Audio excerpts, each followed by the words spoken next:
Hola, muy buenas tardes a todas, a todos y a todes. Sean todos, todas, todes bienvenidos a esta charla virtual Las mujeres en América Latina y las redes que atrapan o que hacen piecito. Que está con nosotros entonces hoy Luciana Pecker.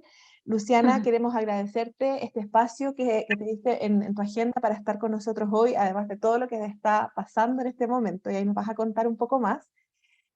Así que agradecerte este espacio. Luciana es periodista y hoy día estará, bueno, es periodista, activista y especializada en género y escritora.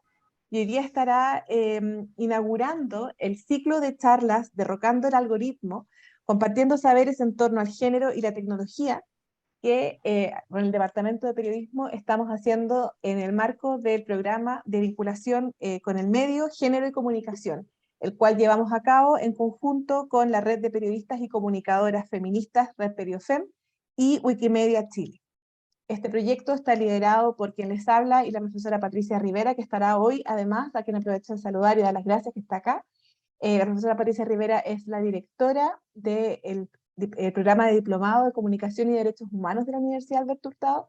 Ella hoy día estará moderando la conversación con Luciana y ambas estamos dirigiendo y liderando en fondo este proyecto porque nos parece clave trabajar las temáticas de género conectadas a las comunicaciones como periodistas, como comunicadoras, y por lo mismo hoy día entonces tenemos a Luciana aquí incentivando, motivando este primer tema, que además hoy día nos vamos a ir acercando de a poco en este ciclo al tema de la tecnología, por eso este derrocar el algoritmo.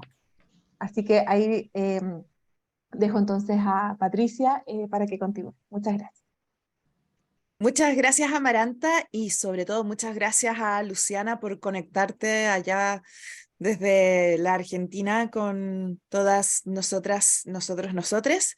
Yo simplemente voy a introducir un poco a todos los saberes de Luciana, que es periodista, activista, especializada en temas de género, columnista en Radio Nacional, ha sido también, ha escrito en Revista Anfibia, La Marea, Caras, Caras 23, ha recibido el premio Lola Mora en 2 ocasiones y los últimos 3 libros publicados son Sextéame, Amor y Sexo en la Era de las Mujeres Deseantes, La Revolución de las Ahijas, de Ediciones Paidós, estos ambos dos, y Putita Golosa por un feminismo de El Goce de Editorial Galerna.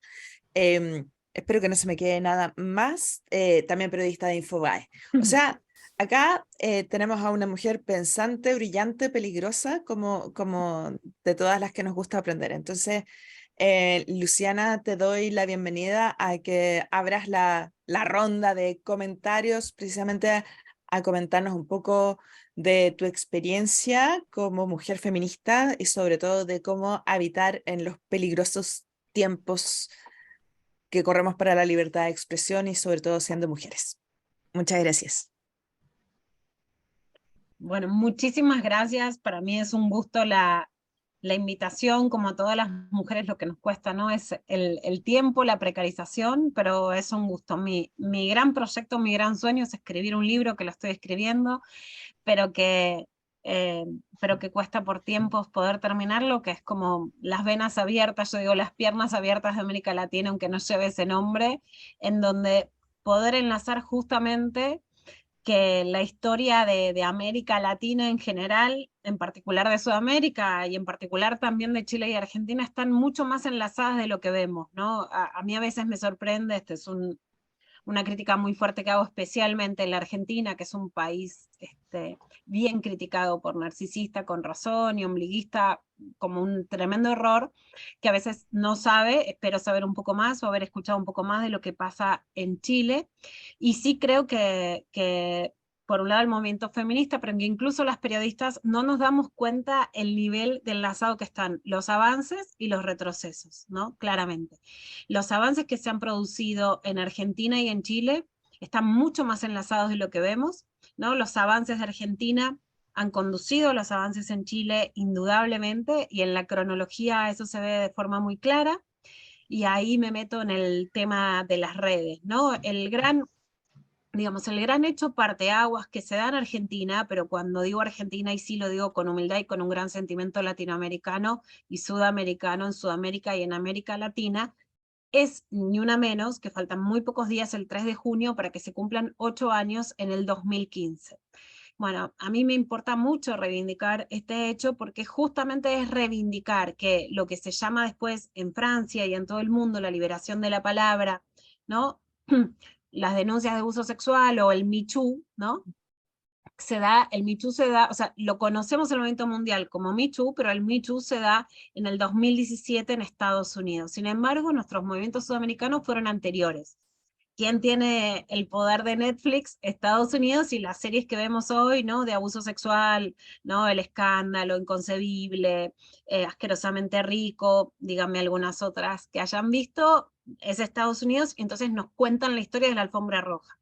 Yo en lo personal la alfombra roja la agradezco, más allá de que ahora estemos caminando pasos atrás, porque creo que como todo foco, pone el foco en algo importante y es un enorme aporte, ¿no? Pero en Sudamérica tenemos maneras distintas y también desprotecciones distintas, ¿no? Cuando podemos ver la película sobre Spotlight, ¿no? Por ejemplo, ¿no? Premiada con el Oscar por la investigación periodística sobre abuso sexual, bueno, casi todas las periodistas que trabajamos en Sudamérica sabemos que trabajamos con otros niveles de precarización, más allá de la formalidad o la no formalidad, ¿no? Tanto económico, en relación a la protección, en relación a las amenazas, en relación a la posibilidad de dedicarnos tanto tiempo a una investigación fuera, ¿no? de la corrida de los tiempos periodísticos. Y esto tiene que ver, por supuesto, con las economías latinoamericanas, tiene que ver claramente, y lo sabemos tanto en Chile y en Argentina, tan unidas por el Plan Cóndor, por las herencias de las dictaduras, y por lo tanto también por resortes que, también lo sabemos mucho en esta época, vuelven cíclicamente, ¿no? Y creo que estamos en un proceso en donde no estamos en un proceso de dictadura, pero que estamos en un proceso de democracias más restringidas o de democracias más atacadas, o de escuchar voces que nuevamente reivindican algo que en estos años de democracia, por lo menos este es el escenario en Argentina, no era, digamos, no era discutido, ¿no? Ese núcleo de la democracia que en Argentina tiene 40 años, se cumplen este año, ¿no? Ese marco es importante tenerlo en cuenta, porque la historia rige tanto la capacidad de amenazarnos, ¿no? No es lo mismo la amenaza en un país con dictaduras militares, con desapariciones, la capacidad de los feminismos, no es lo mismo hacer la performance de las tesis frente al lugar donde se violó a las mujeres presas de la dictadura, o en Argentina, donde claramente el movimiento feminista es heredero activo de las prácticas de los movimientos de derechos humanos, y donde las madres y las abuelas de Plaza de Mayo y las hijas de las víctimas de los desaparecidos y las desaparecidas fueron activas en ese movimiento y en ese resorte de la protesta social que tenemos, que en países donde no vienen ni de esa gimnasia de la protesta, ni de esa herida de la capacidad de torturar, de matar y de violar de dictaduras militares, que queda resuelta con la historia, pero no del todo enterrada, y creo que es parte de lo que vivimos en este momento, ¿no? Entonces son características particulares las que hacen que esta cuarta ola feminista surja de Sudamérica. Hay algo central en analizar las redes sociales cuando analizamos qué pasa con Ni Una Menos. Me acaba de mandar un mensaje sobre justamente esquemas de cuidados y de licencias, Marcelo Ojeda. Marcelo Ojeda es la periodista que escribe un tweet en Twitter a partir de un femicidio, el de Kiara Páez, increpando y diciendo, ¿no vamos a hacer nada?, pregunta ella. Por supuesto que siempre lo que dijimos es que Ni Una Menos no nace de un repollo, porque en un primer momento se quiere asignar toda la vitalidad, digamos, de lo que pasa con Ni Una Menos a Twitter, ¿no? Como si Twitter tuviera, más allá de ese tweet y del enorme empujón de Marcelo Ojeda, como si Twitter tuviera toda la virtud del Ni Una Menos, ¿no? Entonces, las que somos más grandes y veníamos de muchos años de periodismo y de luchar por los derechos de las mujeres, decíamos, no todo es Twitter.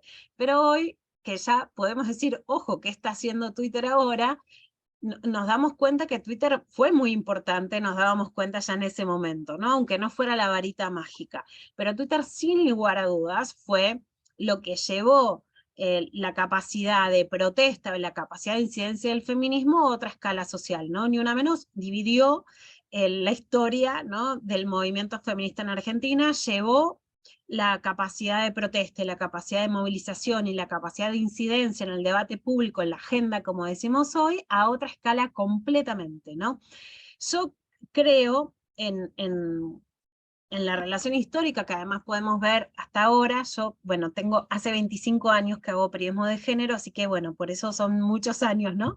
De experiencia y de peleas en las redacciones, ¿no? Yo creo que en la Argentina hubo un periodismo de género muy fuerte, con muchas periodistas que tuvimos una incidencia grande en los debates públicos en contra de la violencia, en contra de los femicidios, de imponer la palabra femicidio por sobre la de crimen pasional, de pelear por los derechos sexuales y reproductivos, por en principio la anticoncepción gratuita, después la pelea por el aborto legal que se gana, y la palabra ganar no es inocua, ¿no?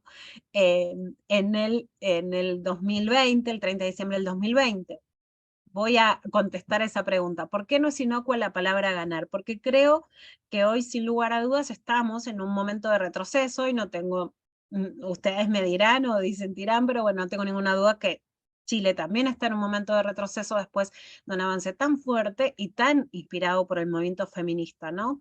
Volcado a la política, y que más allá de ser, por supuesto, muy respetuosas y muy plurales sobre las diferencias políticas, partidarias, etcétera, bueno, con un protagonismo de los derechos de las mujeres y de la diversidad sexual muy fuerte, que hoy se encuentra retrocediendo, igual que lo que pasa en la Argentina.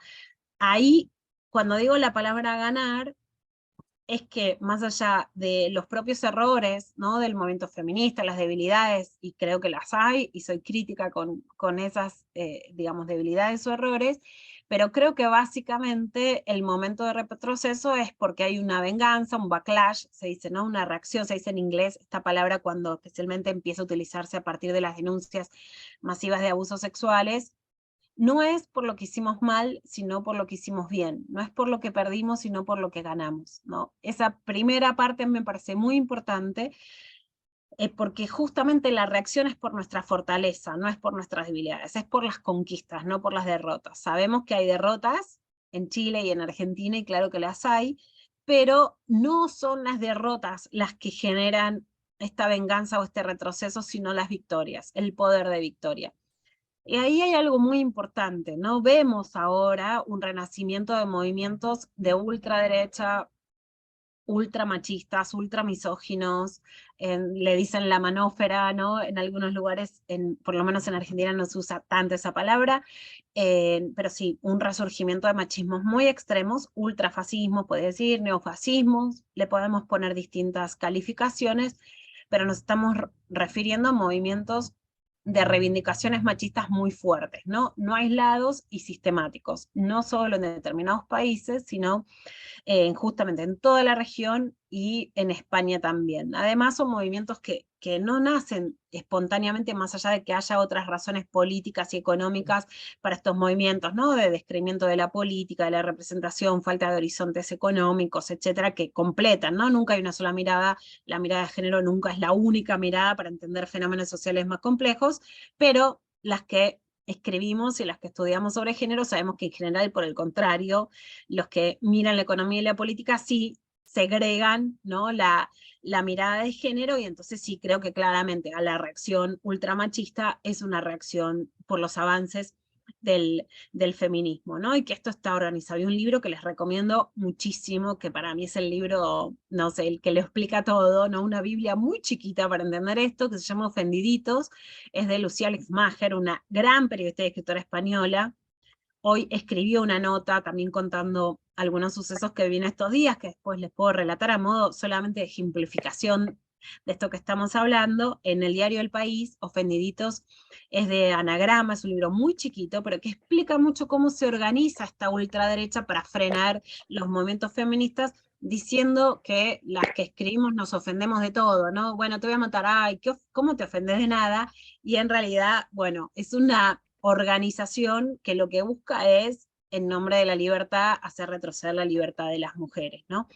Yo, volviendo al 2015, sí creo que es sustancial entender el poder que tuvo Twitter, porque creo que aún las que estábamos en redacciones, yo trabajé en diarios generales, o sea, no solo en medios feministas,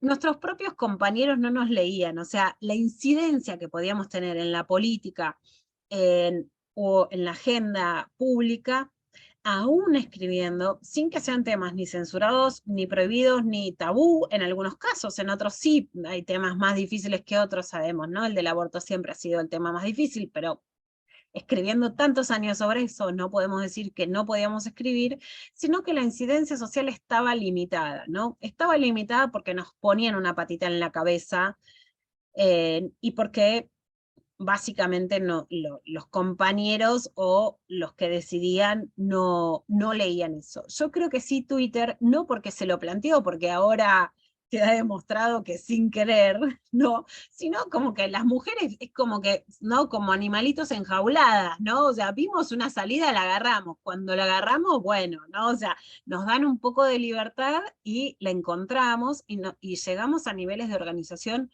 muy grandes que sí creo que, digamos, Twitter en un principio, después pasa con las otras redes sociales, hace salir al periodismo de género de determinados planteos del corset que teníamos en las voces minimizadas o de la academia, o de la militancia, o de la agenda feminista, que existía, que tenía muchos años, que tenía mucha gimnasia de protesta, de encuentros y de organización, sino tampoco con Twitter, o sea, Twitter fue un trampolín, pero Twitter solo no hubiera generado, si no había atrás todo lo que existía, toda la gimnasia que había, pero sí fue un trampolín a la masividad, ¿no? Eso sin lugar a dudas. Eso que es una virtud, yo creo que fue una virtud que no buscó la red social y que además como mucho lo que se imaginó, digo, el señor Twitter hoy tiene nombre, ¿no? Pero lo que se imaginaron es algo, y yo sí creo que hay una diferencia entre América Latina y Europa a grandes rasgos, porque por supuesto que las diferencias son más complejas y más minuciosas, pero a grandes rasgos creo que América Latina tuvo un movimiento más ligado a la protesta, a lo público, a lo político, y no me refiero a lo político, a lo partidario, sino a poner el cuerpo a una militancia feminista menos, no menos académica, sino menos encerrada en la academia, ¿no? Como una puerta giratoria entre la academia, la calle y lo social mucho más fuerte que en España. Por ejemplo, la gran disputa de estos últimos años en España, de las feministas académicas en contra del movimiento trans o de la ley trans, nos muestra una diferencia muy marcada de Europa con América Latina, ¿no? Aunque estos movimientos también estén en América Latina, no tienen de todos modos la misma fuerza, los movimientos transfóbicos, pero sí muestran, ¿no? Un segmento, una brecha muy fuerte entre las académicas en un claustro y el feminismo más joven, más diverso, más callejero. Al menos en Argentina, con muchos otros defectos, pero eso no sucedió porque la verdad que la academia, los feminismos, el periodismo, la diversidad sexual, crecimos, nos formamos y nos generamos todas en la calle, ¿no? Podemos decirlo así. No tenemos que hacer manifiestos en pro de una posición o de otra, porque es como que, no es que no haya diferencias ni internas, ni mucho menos, pero es como que realmente fuimos un movimiento que crecimos juntas y que no era un lugar o el otro, ¿no? Y yo creo que esa agenda de género más sesgada, más académica, de nuevo, no académica en el sentido valioso de la investigación, sino académica en el sentido más de elite, ¿no? Una academia más de establishment, más cerrada, más de claustro, más elitista, más personalista, era más previsible a los efectos que podía generar. El feminismo latinoamericano fue menos previsible y generó movimientos políticos y sociales más fuertes, porque lo más importante de los feminismos no fue solo lo que ganamos, sino mostrar que podíamos ganar. O sea, mostrar en un mundo en colapso que todavía había causas que se podían ganar, que todavía era posible la transformación social, y creo que la transformación es la palabra clave, y que además había personas que habíamos nacido con menos derechos y que crecemos con más derechos y que heredamos a nuestras hijas en el sentido personal o colectivo. A mí me gusta hablar de hijas, no puedo evitarlo, que les heredamos un país mejor, ¿no? Y en eso, bueno, aunque no sean nuestras hijas ni personales ni políticas, ¿no? Las estudiantes secundarias saltando el metro en Chile son claramente o entran en lo que yo defino como la revolución de las hijas, ¿no? Son chicas muy jóvenes generando una protesta por un hecho que era muy, muy chico en lo económico, ¿no? La protesta de una suba, pero que sin embargo genera un movimiento mucho mayor, ¿no? Y ahí también los intercambios son muy fuertes. Una va a Francia y te hablan de las tesis, que a lo mejor no habían leído lo que había pasado en Argentina, y se hablaron de lo que pasó en Chile, inspiradas en Rita Segato, que es argentina, que vivió en Brasil, y ahí nos damos cuenta cómo las confluencias son más fuertes de las que aún suponemos, porque las fronteras son fuertes y a veces nos escuchamos poco, nos conocemos poco, pero sin embargo, las confluencias entre Argentina, Chile, Sudamérica y el resto de América Latina fueron mucho más fuertes de las que tal vez hoy están pensadas y escritas incluso, ¿no? Por eso para mí es tan importante esto de escribir la historia latinoamericana. Yo digo un poco como esos cuadernillos de ejercicios que hay puntos y una tiene que unir con una flecha. Si los unimos, el dibujo latinoamericano es mucho más potente del que hoy leemos, ¿no? Tanto en cómo se incentivaron los avances, como en hoy se están incentivando esos retrocesos. Yo creo entonces que las redes sociales sí fueron una puerta abierta, muy clara, después de Ni Una Menos, viene mi primer acoso, que fue un hashtag que sale en Brasil, lo toma Catalina Ruiz Navarro y lo cuenta en Colombia. Hubo manifestaciones de Ni Una Menos muy claramente en Chile, en Perú, que se dieron entre 2015 y 2016. Y bueno, no les voy a contar la historia de Chile justamente a ustedes, con todo lo que pasó, con las tesis, con las grandes marchas feministas, por lo menos relatadas como las marchas más grandes, ¿no?, en la historia de Chile, más allá de los logros, la politización de las mujeres, que más allá de quién la capitalice, si es un varón, si no es una mujer, ¿por qué? ¿No? Una gran pregunta que me parece que se podía hacer en el momento, digamos, de la elección democrática, y se puede hacer ahora también. Creo que en parte no, hay sectores que han capitalizado esa lucha de las mujeres, aún sin mala voluntad, y bueno, y después le han culpado a las mujeres, como en la derrota del referéndum constitucional, por pedir demasiado, ¿no? Que es el reto histórico de las mujeres. Bueno, como ustedes piden mucho, entonces se retrocede, ¿no? Y ahí se genera una demonización política de las mujeres que pasa en Chile y pasa en Argentina. En Argentina, después de los avances, también se intenta demonizar al feminismo como, bueno, a la gente lo que le interesa es la inflación. No se preocupen, que estamos preocupadísimas por la inflación. Les cuento que en Argentina hay más de 100% de inflación, así que imagínense si no vamos a estar preocupadas. Pero como, no, siempre interponiendo como, bueno, lo que importa es la economía, como si a las mujeres no nos importara la economía, y fuéramos un motor de la economía, y muchas de las luchas feministas no derivaran en mejores condiciones económicas. Y parte de un cierto retroceso político, etcétera, es porque hubo demasiados derechos para las mujeres, ¿no? También se demoniza el movimiento feminista.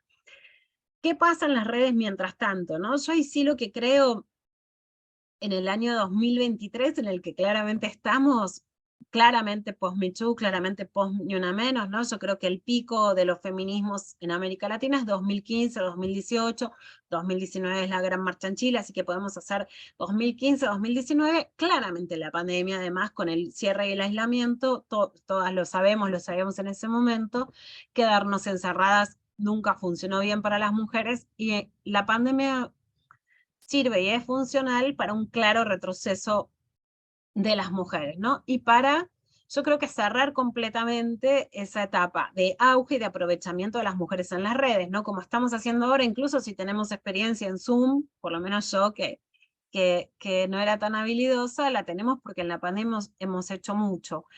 Pero usar mucho la tecnología no es que esa puerta esté abierta.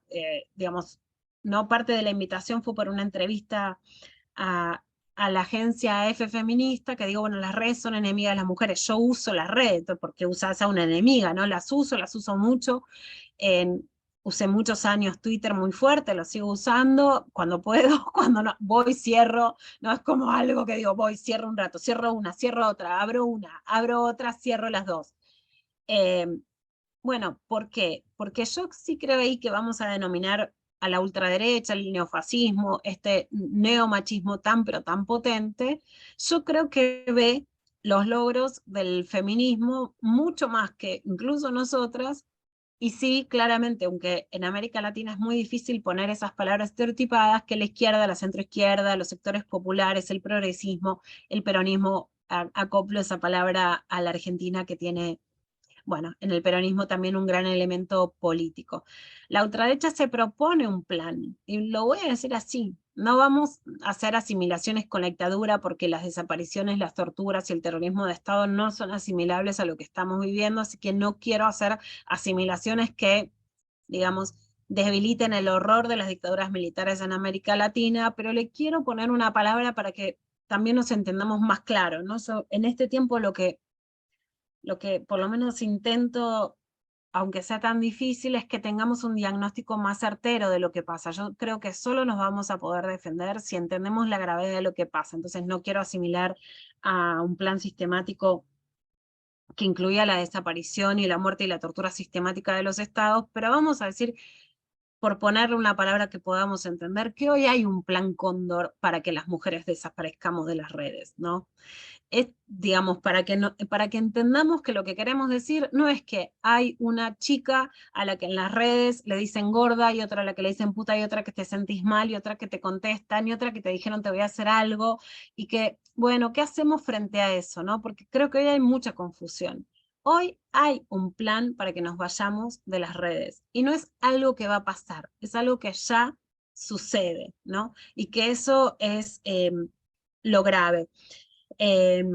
Si querés, Mayra, podemos ver un poquito una nota que escribí, y en realidad fue en el 2020, ahora me parece que era la aldea de los pitufos el 2020, ¿no? Era qué bien que estábamos, me quedo con esas agresiones y no con las que vimos ahora, pero una nota que escribí en Info, es el portal donde escribo, con un estudio que les recomiendo mucho de Sandra Chaer, con el auspicio de UNESCO, sobre la violencia digital, ¿no? Que habla de cómo las periodistas somos más agredidas que los periodistas varones, y en ese momento ya se hablaba justamente, ahí está la nota,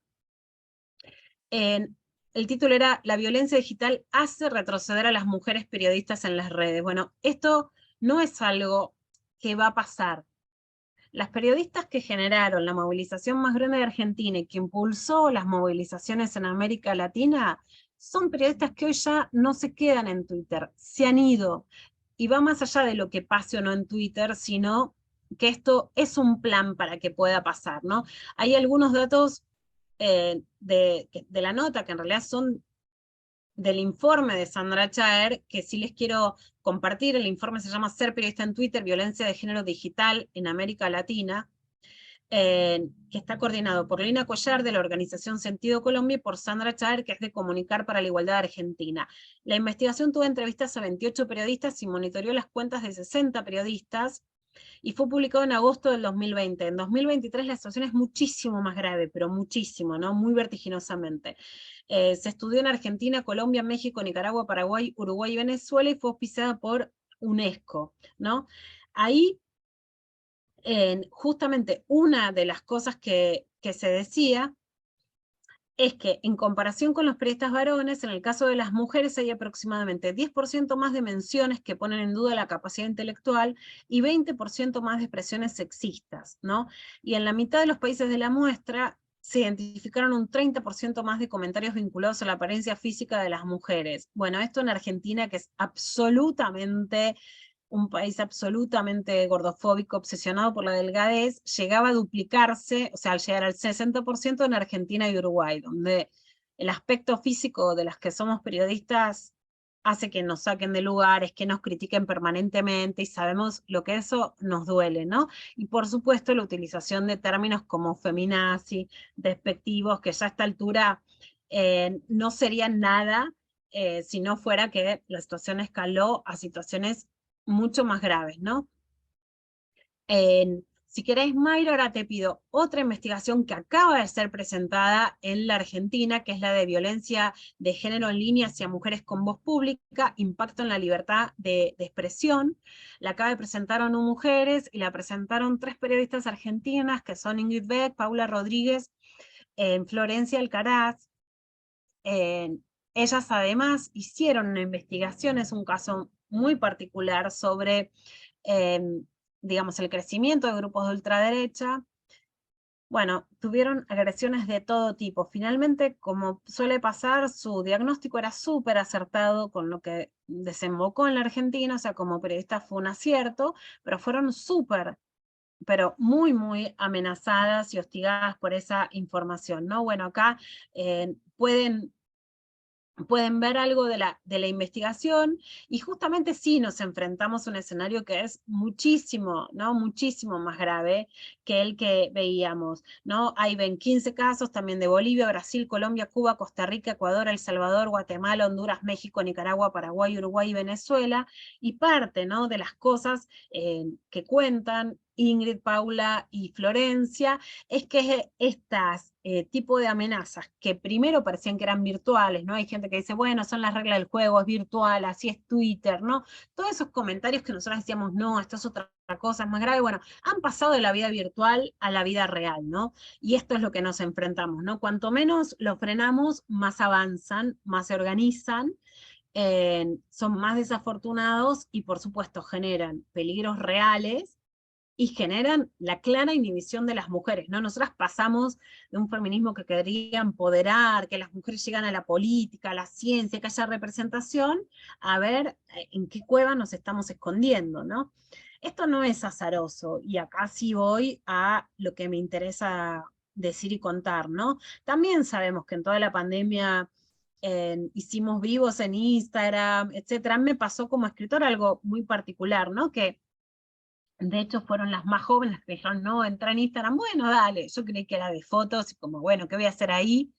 Se dio, por ejemplo, una comunicación con las lectoras o con los libros feministas que fue hermosa, que fue muy potente, que en parte lo sigue siendo, ¿no? Hay parte de eso que convive como algo que está contaminado, pero como una playa contaminada, pero que no tenés otra salida al río y que seguís yendo, ¿no? Porque no es que nos vamos masivamente de la red, ni siquiera que esa es mi propuesta. Pero se dio realmente, aún en Instagram, que es claramente una red social que tenía una idea más frívola, más fotográfica, como si eso fuera menor, que finalmente no lo era, no era para nada menor, una confluencia muy potente, pero muy potente, ¿no? Entre lo que se escribía. De hecho, bueno, las mujeres quieren leer en Instagram, sí, quieren leer en Instagram, ¿no? La verdad que se dio algo, una confluencia muy, pero muy positiva y muy alucinante. En los últimos años, ¿qué vemos? Algunos datos confirmados, como los de la violencia, otros que sospechamos y otros que también las periodistas tenemos una ventaja sobre la ciencia dura, que es que podemos contar lo que sentimos, o los fenómenos que podemos ver, que nos parecen tangibles, más allá de cuánto lo podamos demostrar, ¿no? Hay algo que se intenta probar. El año pasado presenté la Revolución de las Hijas en Francia, y hay un fallo en Francia, por lo menos que me han comentado en este sentido, de una mujer que dijo, bueno, el algoritmo no está mostrando mi contenido por condicionamientos machistas, o sea, no porque mi contenido es malo, es poco atractivo, porque no cumple con los paradigmas del algoritmo para que sea multiplicado, sino porque esa mirada es una mirada machista, ¿no? Yo no tengo ninguna duda que es así, pero no solo machista en un sentido, y acá, por eso, ¿no? Acá sí me arriesgo, me planto, digo algo. Nos están, técnicamente se dice baneando, pero nos están poniendo una patita en la cabeza de nuevo, ¿no? Esa botita en la cabeza que las mujeres sabemos que la vimos durante toda la vida, y mucho más durante gobiernos machistas o autoritarios. Y es que los contenidos de las mujeres o de la diversidad sexual hoy no están siendo replicados ni compartidos. Y a la vez, algo que para mí sí es muy peligroso, en general, ¿no? Díganme ustedes su experiencia, pero en general, las audiencias, por lo menos latinoamericanas, muy acostumbradas a la censura, eran audiencias curiosas, eran audiencias que buscaban, ¿no? Yo me acuerdo en mi papá, por ejemplo, en la guerra de Malvinas, no entiendo que, bueno, la guerra que le hace Inglaterra a Argentina, escuchaba la BBC de Londres de una radio de onda corta para no quedarse con la información de la dictadura militar, ¿no? O sea, las audiencias acostumbradas a la censura eran audiencias que buscaban, ¿no?, la comunicación que se les negaba. La audiencia de hoy no busca, recibe lo que le dan, porque supone aún la más avesada de las feministas o de las académicas, si hay alguna la excepción, perdón, pero quiero referirme a lo que siento que es un fenómeno masivo. Bueno, es así con el dedito y a ver qué me viene. no está la advertencia de que yo tengo que buscar lo que quiero. Está la sensación, el algoritmo lo que hace es que te agobia, buscas un par de zapatos y te tira 20. Entonces estamos agobiadas por el algoritmo, pero no sentimos que el algoritmo nos va a esconder algo. Es como, bueno, dame lo que hay. ¿Qué tenés para hoy? ¿No? Como un restaurante, bueno, ¿cuál es el plato del día? Bueno, dámelo. ¿Qué hay? Estas 5 cosas las miro, ¿no? Pero no ponemos en la lupita lo que queremos buscar. Entonces, permanentemente te encontrás, por ejemplo, digamos, una página dentro de Instagram, en Argentina es muy exitosa, que se llama Mujeres que no fueron tapa, hicieron una campaña muy exitosa de hermanas suelta la panza, para que las mujeres puedan mostrar la panza con fotos, etcétera, ¿no? Lala Pasquinelli, una excelente artista, es su gestora. Ella fue la primera que me dijo, la gente no lo está encontrando porque no la están ofreciendo, ¿no? Ellas fueron muy exitosas en encontrar cómo enganchar lectoras, ¿no? O audiencias. Y no, a lo mejor alguien te dice, ah, pero no me apareces más. Claro, la gente no va y busca, espera lo que le viene. Yo en ese sentido tengo una propuesta, que quiero hacer una campaña que se llama #sigamos, en principio reconociendo que este es un momento de retroceso que me parece fundamental. Después, para que las mujeres, las disidencias, los feminismos sigamos avanzando y las periodistas sigamos escribiendo, y es para que sigamos a mujeres, a páginas, a portales o a periodistas dentro de medios incluso muy masivos, ¿no?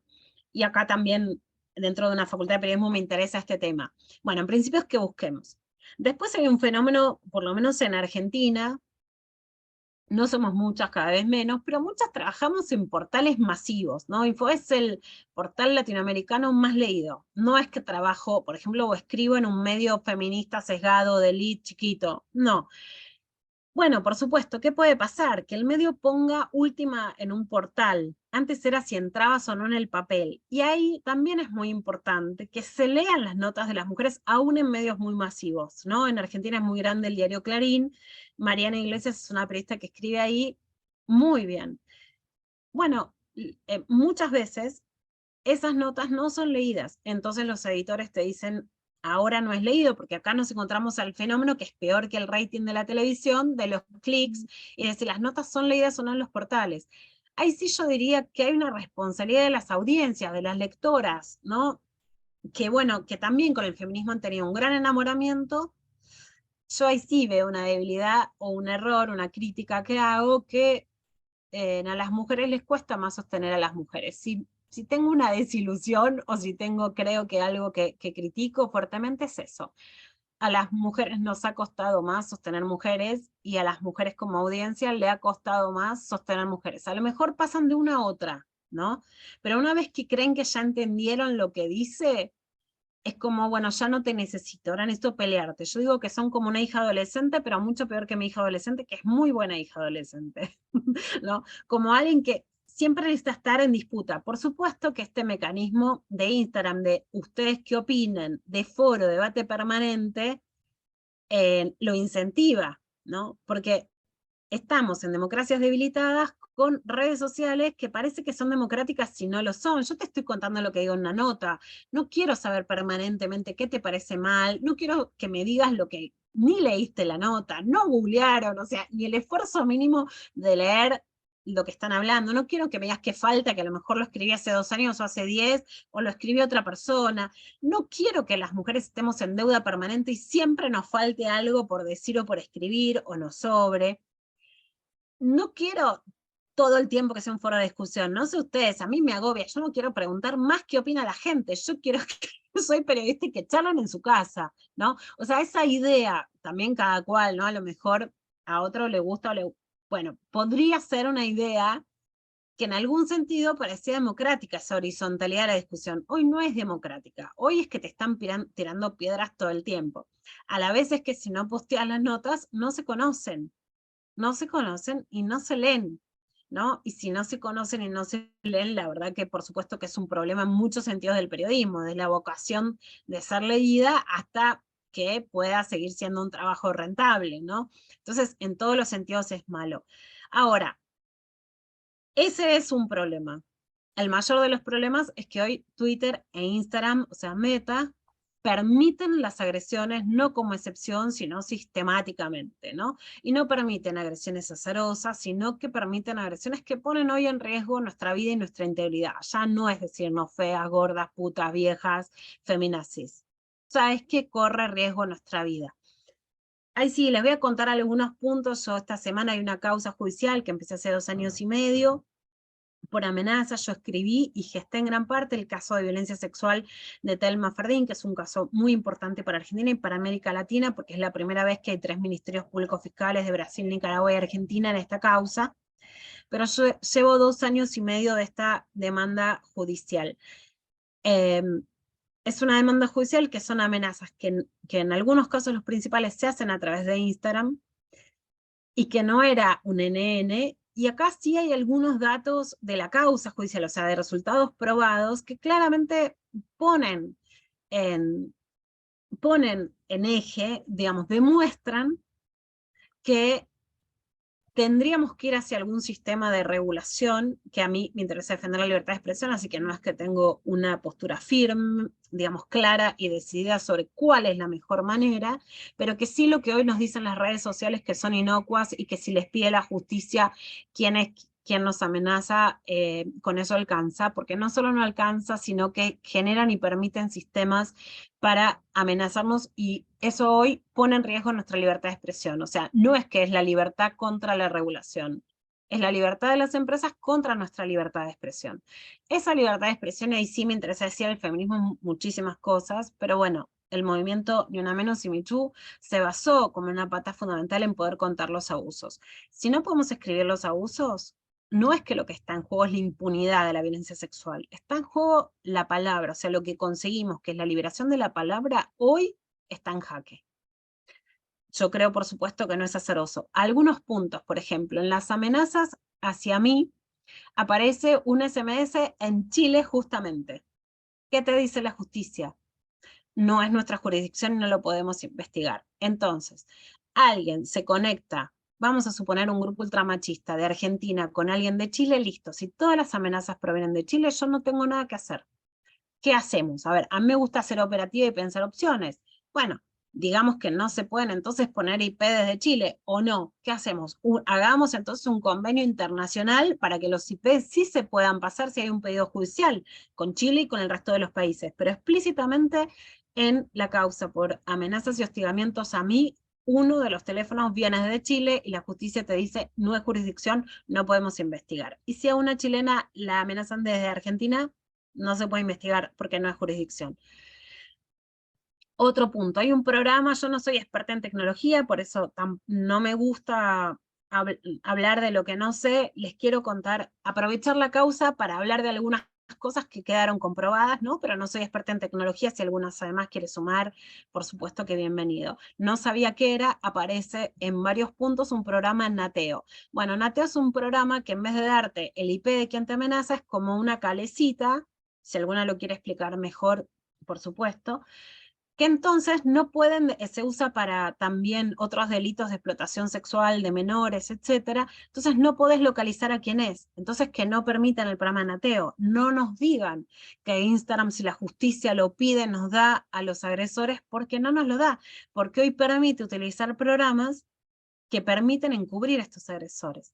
Bueno, en otra de las cosas, por supuesto, finalmente hay un teléfono desde el que se producen estas amenazas por Instagram, que es un teléfono, la víctima a la que yo acompaño y de la que yo relato es Thelma Fardín, por las dudas que se mareen con los nombres, se lo reitero.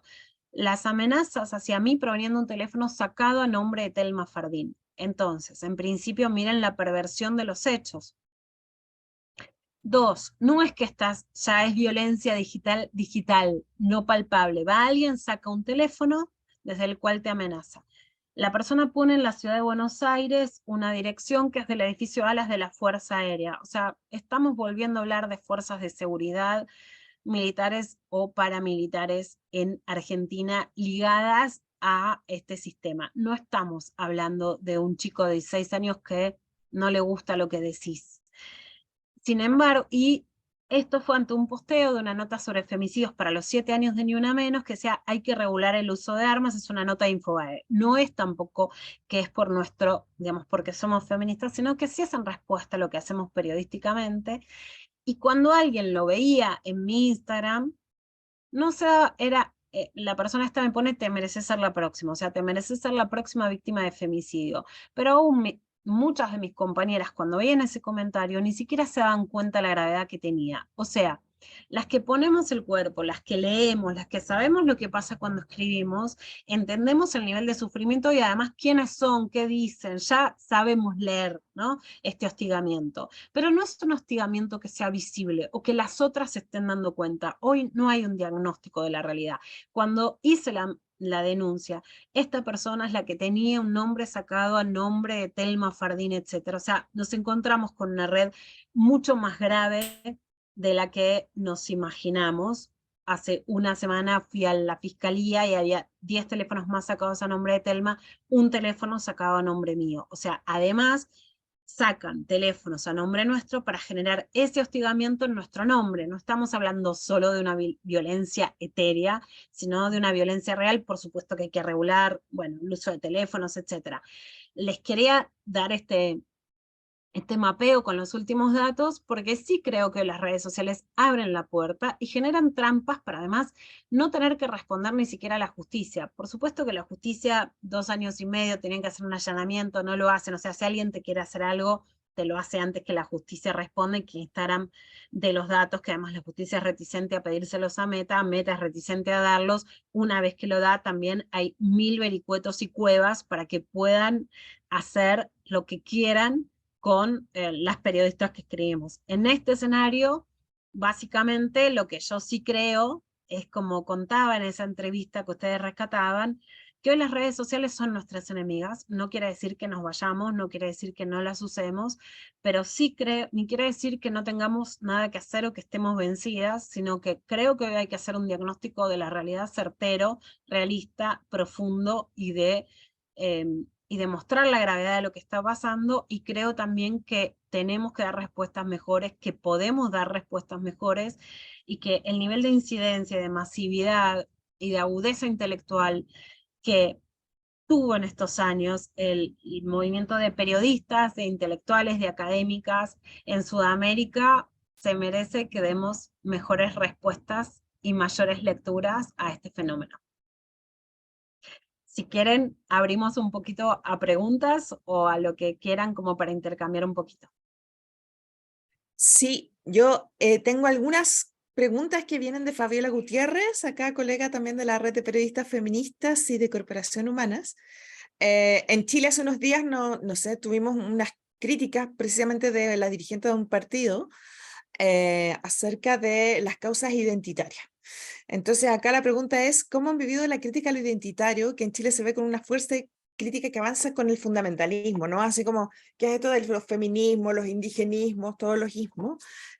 Como si Las ese fuera causas como el identitarias, gran ¿qué serían exactamente? Que no lo entiendo por ese nombre exactamente. feminismo, mundo indígena, disidencias sexuales, como ese tipo de causas frente a como el problema la UEF, la unidad de fomento, la economía, el derecho a la salud, a los DESCA.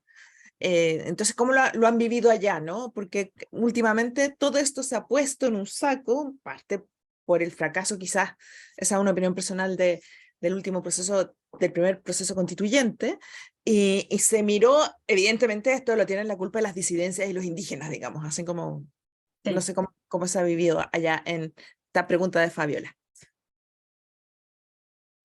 Bueno, ahí es la sorpresa, ¿no? Es casi idéntico el proceso de Argentina y de Chile en este echar la culpa. Yo he compartido varios espacios con muchas de las feministas chilenas, he entrevistado. Si quieren algunas de esas entrevistas, hago una sección que se llama Las Bravas en La Diaria, que es un diario uruguayo que amo, y bueno, ahí han participado en varias chilenas en este proceso. Yo creo que después del subidón feminista de Chile no había ninguna duda que de la profundización democrática. Intento esquivar los partidismos porque ni en Argentina ni en Chile hay procesos muy complejos y creo mucho en la pluralidad, así que no quiero caer como en sesgos partidarios. Pero sí, lo que quiero decir es que claramente quienes movilizan un proceso de protesta social, de profundización de crítica a las desigualdades estructurales económicas en Chile, ¿no? De las desigualdades en el acceso a la educación, a la jubilación, etcétera. O sea, los procesos estructurales que no tendrían que ver con la agenda ni de violencia ni de derechos sexuales, por tomar dos tópicos más clásicos del feminismo, son las mujeres, en Argentina diríamos las pibas, las hijas, las chicas del secundario, las tesis, ¿no?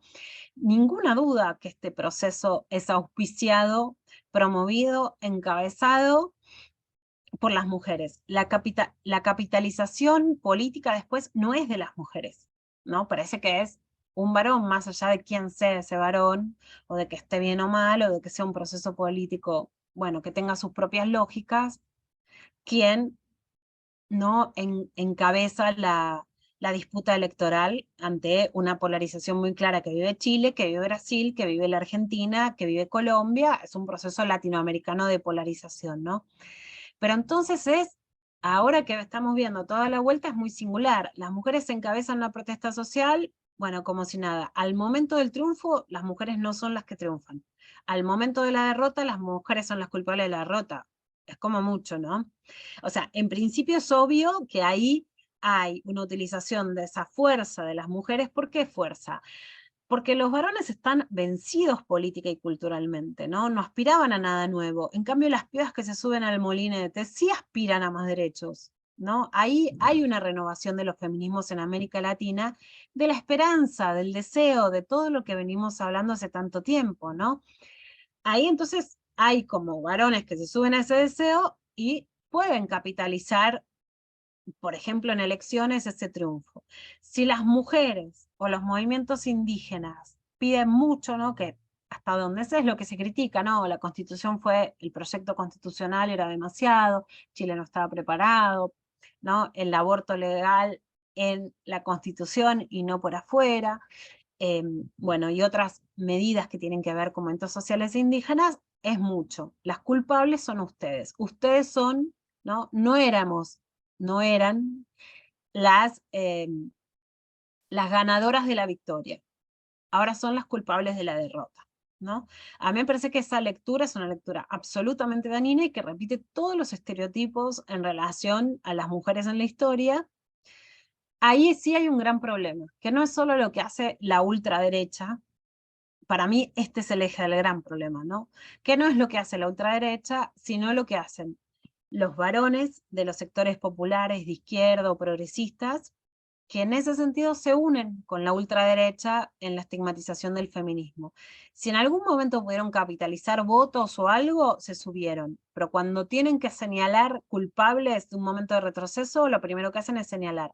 No conozco a la persona, así que no quiero para nada dar una opinión sobre alguien que no conozco, así que no estoy refiriéndome a ella.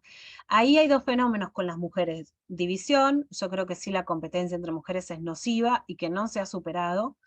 Las internas, nocivas, y mujeres de ultraderecha, no me estoy refiriendo a Chile en particular, sí, digamos, sí a Chile, sí a Bolivia, sí a España, sí a Argentina, mujeres de ultraderecha como voceras de estos fenómenos machistas y mujeres muy agresivas, ¿no? Vemos en líderes políticas, en mujeres que han subido a gobiernos, cada cual tendrá su opinión porque es un momento complejo, entonces yo no quiero dar opiniones por ustedes, pero por lo menos a gobiernos que no son electos, ¿no? Tanto en Bolivia como en Perú, mujeres puestas a presidir. Bueno, ahí también hay muchas opiniones al respecto. Yo creo que el proceso anterior, legítimo, vamos a diferenciar por lo menos de gobiernos electos por las mayorías a gobiernos no electos.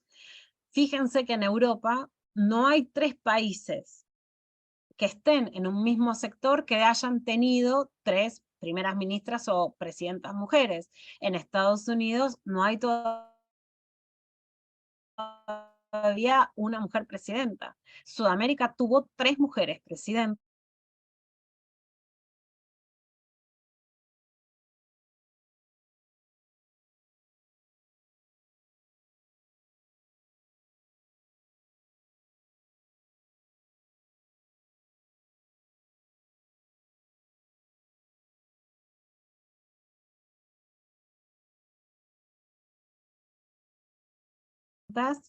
y por 2 periodos. Michelle Bachelet y Fernández de Kirchner por 2 periodos. El fenómeno que se dio en Sudamérica fue un fenómeno cada cual piense, bien o mal, de Bachelet, distintos, económicos, políticos, liderazgos distintos, ¿no? Perfectamente, quiero ser muy plural en esto. Pero hay una venganza hacia la llegada al poder de mujeres electas y una diferencia con este fenómeno de mujeres de ultraderecha.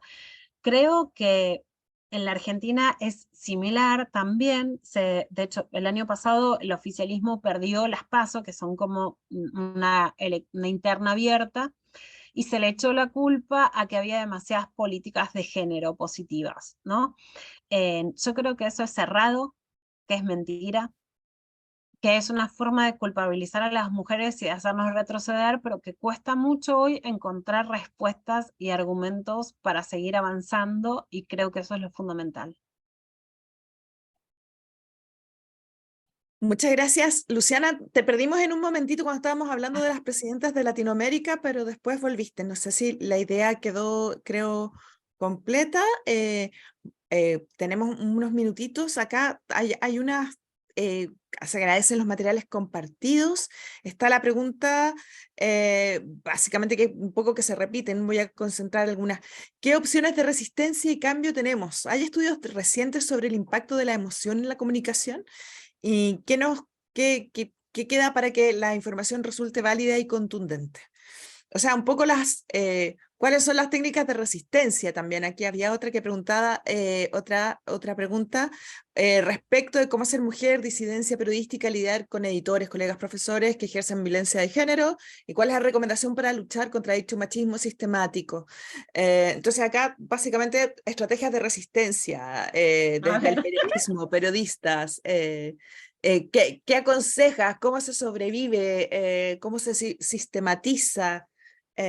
¿Cómo se hacen respetar los derechos humanos también de todas las personas? ¿Cuáles son los vínculos? Te cedo la palabra, por favor. Vamos a intentar. Bueno, estudios sobre la emoción no conozco. Yo sí soy una periodista muy sensible, así que creo en las emociones y creo en la transmisión de las emociones. Ahí sí hago una diferencia entre un periodismo serio. A veces el periodismo feminista se confunde con un periodismo más panfletario. A mí en lo personal no me gusta, aunque tenga ideas muy fuertes, acabo de decir ideas fuertes, ¿no? Pero nunca me gusta que el periodismo no sea sólido, con fuentes válidas. Por supuesto, podríamos hacer muchos talleres de periodismo sobre esto, y me gusta mucho darlos, pero creo que cuando hacemos periodismo tenemos que hacer un periodismo muy serio, muy sólido, con fuentes muy válidas. En eso, tanto en el periodismo como en los textos narrativos, ¿no? En ese cruce más anfibio, digamos, sí creo mucho en la emoción, ¿no? Creo que la emoción, al contrario del estereotipo de que las mujeres somos muy emocionales y entonces no somos racionales, a mí no me importa, digamos, soy muy racional en demostrar datos, pero la emoción para mí es un gran valor, no es un valor negativo, ¿no? La emoción, la sensibilidad, el amor, son todos temas que me encantan y que me encanta navegar, así que no sé si hay un estudio que los convalida, pero yo creo en un periodismo y en una narrativa que emocione y que cuente las emociones. Creo en un periodismo muy serio, con fuentes, que no sea panfletario en el sentido ni bobo, ni terco, ni de decir de más palabras repetidas, ni de decir cosas que no se puedan demostrar con hechos o con datos, ¿no? En relación a cómo convivir con editores machistas, eso es un horror.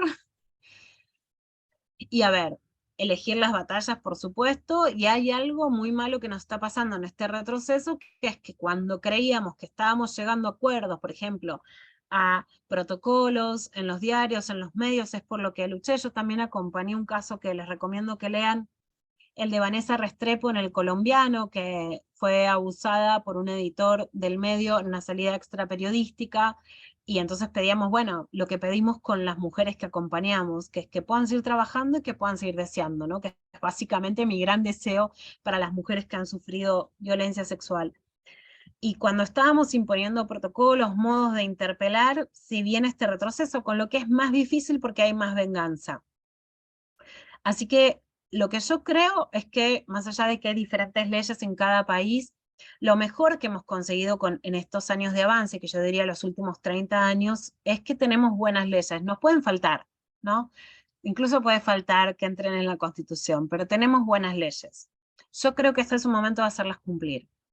O sea, hoy las leyes que logramos son superiores al, digamos, al promedio, a lo que se puede decir en la opinión pública que vuelve a ser muy regresivo, muy machista, muy fascista. Entonces, una recomendación de esta época es que judicialicen, porque es, digamos, van a poder ser más defendidas con las leyes que tenemos que en Twitter. Digamos, ¿no? En Twitter les van a poder decir barbaridades, que eso hoy da likes o da votos, ¿no? Hoy no tiene costos, como lo tuvo en el 2018, que sí tenía costos ese machismo exacerbado.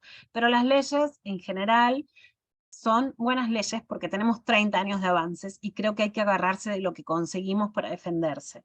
La resistencia creo claramente un poco que la pongo en esta campaña que les propongo, que es el hashtag sigamos, y es que nos sigamos, que no nos detengamos, pero tampoco con una cosa como decir, bueno, con frases ilusorias que no dicen nada, sigamos, no nos van a detener, no nos van a callar. No, es mentira, nos están callando, nos están deteniendo, estamos retrocediendo, cuando dicen, tocan a una, saltamos todas. No, mentira, hoy tocan a todas y no estamos movilizándonos. Así que no con frases como de lugares comunes, sino con estrategias más claras y más efectivas. Hay que leer a mujeres periodistas, hay que acompañarse. Si es en la academia, bueno, júntense entre mujeres o entre estudiantes. Vuelvan a leer, vuelvan a activar, vuelvan a hacer militancia. No se queden con lo que les da el algoritmo. Busquen en la lupita lo que quieren encontrar.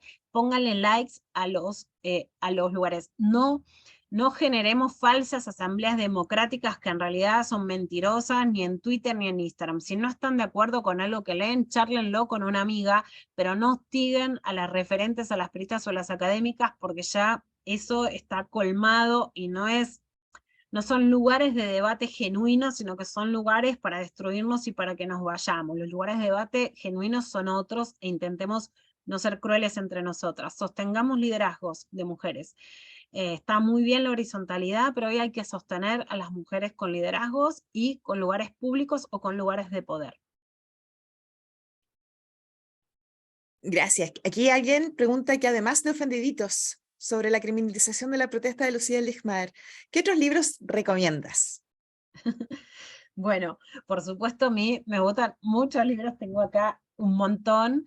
El periodismo feminista de los últimos años ha sido buenísimo. Ahora Ana Requena en España saca el libro Intensas, había sacado el libro Feminismo Vibrante.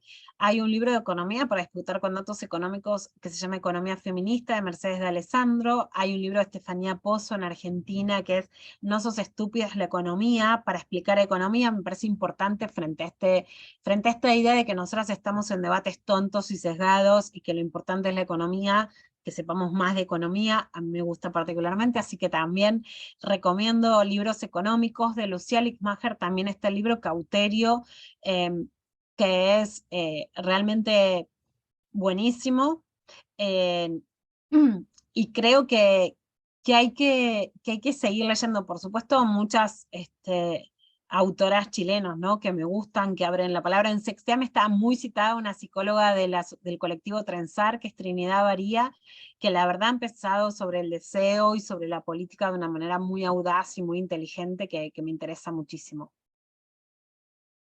Fantástico. Ya, acá queda una consulta que se nos había quedado en el tintero. ¿Cómo permear comunicaciones feministas en ámbitos universitarios?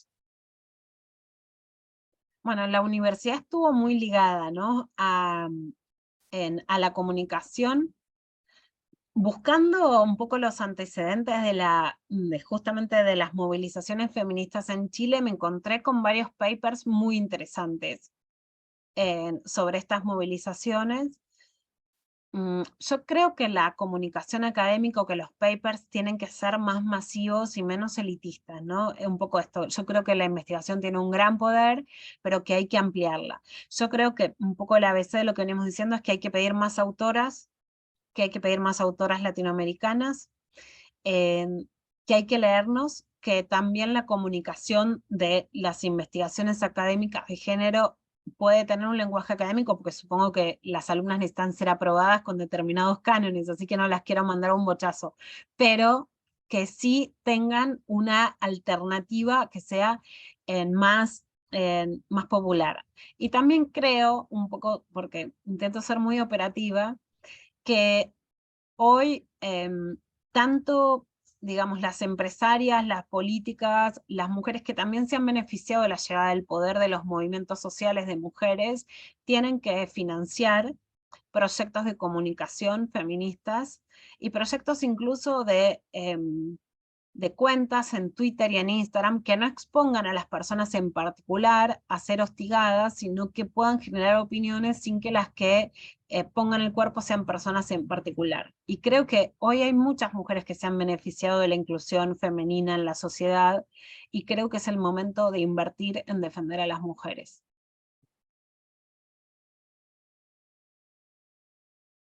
Muchas gracias. Estoy viendo si quedan más preguntas. Igual yo también tengo una. ¿Puedo?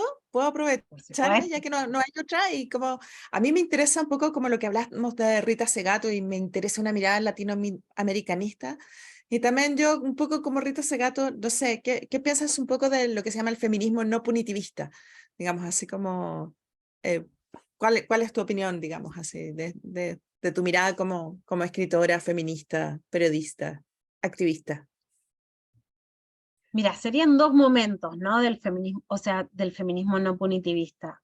Lo que te podría decir es que, digamos, del auge del 2018, etcétera, la mirada del feminismo, ¿cómo le llaman? Los scratches en Chile, ¿cómo se llaman? ¿Las furas? Unas. Funas, ¿no? O sea, de todo ese fenómeno que ha sido tan fuerte, por supuesto que, por un lado, las que somos más grandes y veníamos de antes, por un lado estábamos alucinadas con la voz de las chicas y apoyando, y por el otro lado, bueno, ¿no? A ver cómo hacemos que esto sea mejor y que sea menos punitivo. A mí, de esa ilusión de cómo lo hacemos mejor, me parece que es una maravilla. Por supuesto que en ese cómo lo hacemos mejor, las penas no son la resolución de los conflictos. Y es como que, a ver, puedo decir algo, que es como que somos tan buenas que queremos hacer las cosas mejor, y somos tan curiosas y tan lúcidas, tan inteligentes, que nos planteamos a ver cómo podemos, incluso en causas justas, hacerlo de un modo más justo. Todo eso me parece muy valioso. ¿Qué te puedo decir en el 2023? Tengamos cuidado que nuestra complejidad no se nos vuelva en contra. ¿Qué pasó? Que esa complejidad se nos vuelve en contra, y ahí hay que ser cuidadosas, ¿no? Porque en principio hay especialmente una izquierda que quiere que si queremos resolver un problema, resolvamos todo. Entonces, no se plantea la solución antipunitivista a todos los problemas de la sociedad. Pero nosotros tenemos que resolver la violencia sexual y las penas, porque las mujeres tenemos que resolver todo o no servimos para nada. Y ahí creo que hay una exageración, ¿no? Porque, digamos, si no pudimos resolver alternativas antipunitivistas para otros problemas sociales, bueno, claramente también nos cuesta encontrar resoluciones ante la violencia sexual. Creo que está muy bien, y que habla muy bien del movimiento, complejizar las opciones y las posibilidades, pero creo que también se nos vuelve una sobreexigencia que es compleja. Y hay sí un punto especialmente, lo digo por los casos de abuso sexual. Yo no soy punitivista, no creo en la resolución de las penas, pero por ejemplo, si no denuncias abuso sexual, ¿qué pasó con Catalina Ruiz Navarro? Es una de las mejores periodistas de América Latina. Catalina denuncia a Ciro Guerra, un cineasta colombiano que llega a ganar el Oscar, con muchos testimonios de mujeres que no querían judicializar. Bueno, hoy Catalina afronta un juicio por más de $1,5 millones. Tiene 3 juicios distintos, uno lo ganó, y justamente el Tribunal Constitucional de Colombia dijo la importancia del periodismo feminista para la libertad de expresión y lo dejó asentado, pero afronta 2 juicios más. O sea, el tema es este: no queremos ser punitivistas, pero si no denunciás, te pueden hacer juicio a vos, y por lo tanto lo que está en juego no es la pena, porque las castigadas somos nosotras. Entonces, yo en la teoría soy antipunitivista. Lo que tengo miedo es que en la práctica la complejidad de discursos feministas nos están castigando, no los discursos, sino en la práctica nos están castigando, y a veces nosotras nos quedamos mareadas en argumentos que nos gustan sin poder defendernos. Y eso sí me preocupa. Cuando judicializás, que fue mi caso, yo busqué la manera de que el caso de Telma, antes de contarlo, pueda tener prueba judicial. Bueno, Telma aparece revictimizada por la justicia y las dos aparecemos amenazadas. Y el abogado de quién es el imputado, dice que nos va a judicializar. Entonces, hoy no está en juego la pena. Lo que está en juego es que nosotras podamos seguir hablando. Entonces, para resumir, creo en las alternativas a la pena privativa de la libertad. Creo en alternativas incluso a escraches o funas que, especialmente sobre adolescentes o masivos, creo en mejores formas de encontrar la resolución de los conflictos sexuales. Pero lo que está pasando en el 2023 es que las castigadas somos nosotras y que está en riesgo la posibilidad de hablar en la academia, en las universidades, para las estudiantes, para las periodistas, para las víctimas. Y entonces ahí sí creo que nuestros avances y nuestra complejidad no tienen que jugarnos en contra, sino que tenemos que tener una lectura acertada del momento para que no nos hagan perder lo que ganamos, que es el derecho a la palabra. Muchas gracias. Tenemos que pelear por estos pedazos de libertad de expresión, ¿no? O sea, siempre los principios de los derechos humanos, igualdad y no discriminación. Digamos que las mujeres sabemos mucho de discriminación a lo largo de los últimos 5.000 años. Participación y libertad de expresión en todo su esplendor, ¿no? Que es la posibilidad de emitir, hacer cualquier opinión y, como dices tú, judicializar, recurrir a los organismos, sentar las denuncias es importante, ¿no? O sea, porque es como la primera brecha que podemos poner, es como con las instituciones que tenemos que no son perfectas, obvio, en Latinoamérica, y no sé si hay alguna, con mucho, digamos, esta mirada que tenemos sobre nosotras, como dices tú, tenemos la mirada de el catolicismo, las dictaduras, la mujer del soldado, que era la correcta de estas dictaduras militares, las mujeres intelectuales, que eran las que ofendían a la patria, entonces hay mucho resabio también en el machismo latinoamericano, que es súper particular. Bueno, estamos llegando al final. Luciana, ¿nos quieres compartir tus redes para que te podamos seguir? Sí, es Luciana Pecker en Twitter y luciana.pecker en Instagram. Y ahí, bueno, no, me gusta cuando callas, porque estás como ausente. Y yo creo que ahí hay un problema de la alianza entre varones, por simplificarlo de derecha y de izquierda, en la cultura latinoamericana, ¿no? Les molestamos a los dos. Totalmente, o sea, sobre todo leyendo las memorias de Neruda, esa frase se vuelve espeluznante. Sí. Entonces, ahora yo les daría así un aplauso a Luciana, que se lo podemos dar con emoticones. O sea, ha sido maravilloso tu mirada, tu clarividencia, digamos, así como totalmente de lo que nos has comentado, nos dejas con hartas tareas. Agradecidísima en el alma.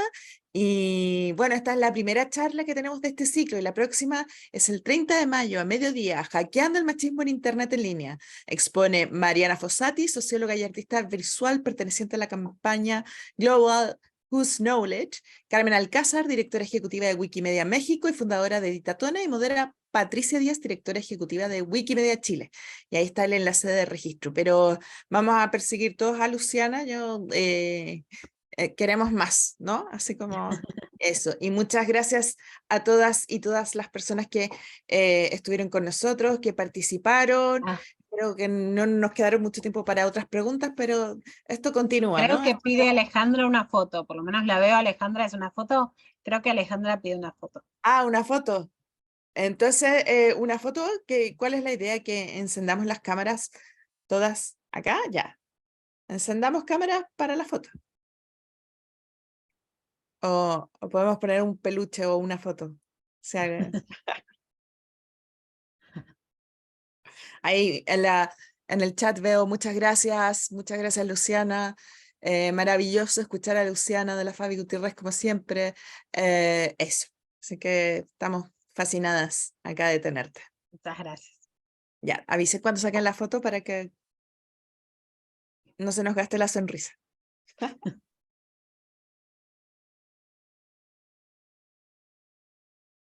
Ale, ¿estamos listas con la foto? Ya, muchas gracias. Bueno, eso, un abrazo a todas y todos y continuamos el 30 de mayo con un ciclo de charlas que van a ver, así que esperamos que nos sigan acompañando. Gracias, Luciana, nuevamente. Muchísimas gracias, Luciana. Muchísimas gracias a ti y a todas que están por acá. Chao.